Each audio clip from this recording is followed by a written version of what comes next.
Welcome back. Japan has approved another $1 trillion to revive its coronavirus-hit economy. The government has now committed more than $2 trillion, and that's more than 40% of GDP, one of the biggest fiscal aid packages in the world. The move comes as Japan is forecast to sink into recession this year. The economy is forecast to contract a record-breaking 21.5% this quarter.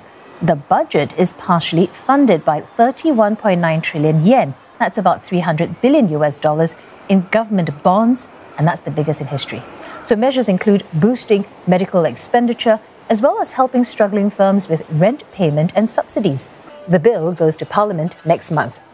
Well, investors have been buoyed by stimulus optimism. The Nikkei closed up about 0.7%. The Topix ended trading up nearly 1%.